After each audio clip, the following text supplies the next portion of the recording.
કહેવાની મતલબ એટલો છે કે આંતરિક ભજન નહીં થાય ને ત્યાં સુધી સુખ તો નહીં મળે, આંતરિક ભજન વિના. બીજી બધી જે બાબતો છે એ આપણી માનેલી, આપણી વિચારેલી, આપણી સાંભળેલી છે. વાસ્તવિકતા તો જે હોય એ જ હોય. આ બધા ભગવાનના મંદિરો છે એ સાચા છે કે ખોટા? તમને શું લાગે? જવાબ તો દેવો જો સાચા છે. તો કેમ નહીં થતો હોય આપણું? કાં ભગવાન ખોટા છે ને કાં આપણે ખોટા છીએ. આ તો સીધી વાત છે ને. આપણે કહીએ ને કે ભગવાનનું મંદિર છે, ભગવાન તો એમાં બિરાજે છે, તો કંઈક થઈ જાય ને. એટલે એ વાતને સમજવાની જરૂર છે. તો ભગવાન ક્યાં નથી? એક એ પ્રશ્ન છે. મંદિરમાં જઈશે એટલે ઓલા ભગવાનને સમજવા હાટું મંદિરો બનાવ્યા છે બધે છે ને. એ ભગવાનને સમજવું હોય તો પેલા આમાં જોડાવવું પડશે.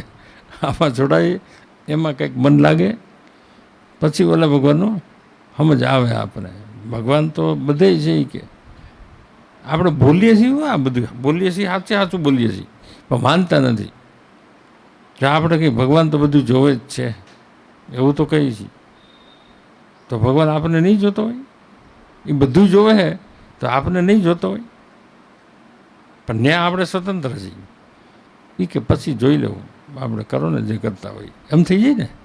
એટલે ભગવાનની વાત કરીએ છીએ પણ આપણે એવું મનાણું નથી કે ભગવાન આપણને જોવે છે.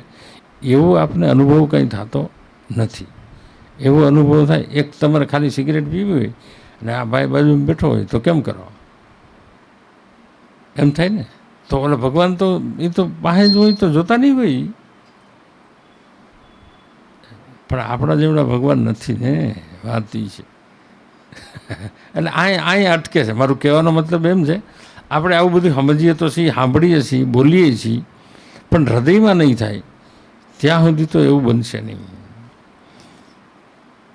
એટલે મૂળ કહેવાનો ભાવાર્થ આપણો જે જન્મ થયો છે ને, મનુષ્યનો જે ભગવાન જન્મ આપે છે ને, એ ભગવાનની પ્રાપ્તિ માટે જ આપે છે. જો ભોગ તો કૂતરા મીંદડે ભોગવે જ છે ને. એ બધું ખાય છે, પીએ છે કે નહીં? એ બધા રખડે છે કે નહીં? એ જ્યાં ત્યાં જાય છે કે નહીં? તો એ જ આપણે કરતા હોય તો એમાં આપણે ફેર હું વિચારો. તો આ ખરેખર વિચારો છો. એ ગમે ત્યાં જાય કે નહીં? ગમે એ રીતે ભોગ ભોગવે, ગમે એમ, ગમે તે ગમે એમ કરે. તો આપણે એવું કરીએ તો માણસ કહેવાય જ નહીં ને. કે કહેવાય એટલે પહેલાં તો માણસ બનવું પડે, પછી કંઈક આધ્યાત્મિકતા આવશે. જો આપણે ખાનપાન તમે તપાસ કરો, બીજા કરે છે એમ જ આપણે કરવું. આપણે શું કરવાનું છે એ કંઈ જોતા નથી. એટલે એને લઈને આપણી અંદર ભગવાનની જે પ્રાપ્તિ થવી જોઈએ, કે જે સદગુણો આવવા જોઈએ, એ આપણને ના આવે એનું કારણ આવું કંઈક છે. સદગુણો કેળવવા જ આપણે કરીએ છીએ, પણ દુર્ગુણો ગમે છે. કોઈની ઈર્ષા કરવી વ્યાજબી નથી, આવું આપણે જ કહીએ છીએ, પણ પાછા આપણે જ કરીએ. ક્રોધ કરવો વ્યાજબી નથી, પણ આપણે જ કરીએ છીએ. કોઈનું દુઃખ કરવું વ્યાજબી નથી, તો આપણે જ લાગે છે. કોઈને દુઃખ દેવું વ્યાજબી નથી, પણ આપણે જ દઈએ છીએ. ને આપણે ભગવાનને પાછા માનીએ છીએ. ગજબની વાત છે. હા ને, પ્રશ્ન તો છે આ બધા. એટલે મૂળ વાત જે આ સમજાય ને, આપણે ખરેખર જેથી સમજાય ને તેથી આપણું મન ભગવાનમાં લાગશે. હૃદયથી ઈમાનદાર ન થાય ત્યાં સુધી આ શક્ય નથી. ભલે વાતું જેટલી કરવી એટલી થઈ શકશે, જ્યાં જવું હોય ત્યાં જવાઈ જાય, જે જોવું હોય છે એ જોવાઈ જાય, પણ આવું નહીં થાય ત્યાં સુધી પરમાત્માનો અનુભવ ના થાય, ના થાય, ના થાય. અને આવું થઈ જાય તો કોઈના પ્રમાણની જરૂર નથી. કોઈ તમને હું માને એનાથી કાંઈ મતલબ નથી. આપણને તો ખબર જ છે ને.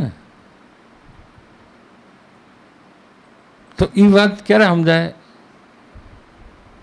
સત્સંગ થાય, ભજન થાય, ગુરુની કૃપા થાય, તે થાય. એટલે ભક્તિની હું આ મનમુખી ગુરુમુખી બહિર્મુખીની વાત કરતો હતો. આપણે જાજે ભાગે બહિર્મુખી છીએ, પછી એથી થોડાક ફેર કરીએ તો મનમાં આવે એમ તો કરી જ લઈએ. એટલે જે ગુરુમુખી બને છે,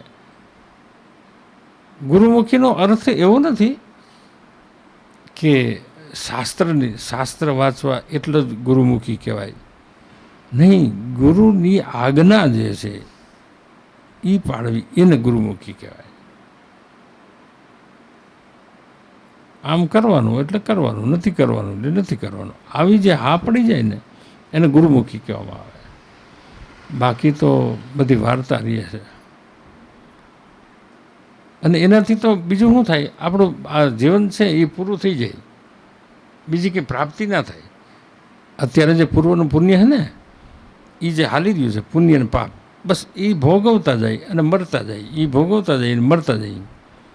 એટલે આમનામ ક્રમ ચાલુ જ છે.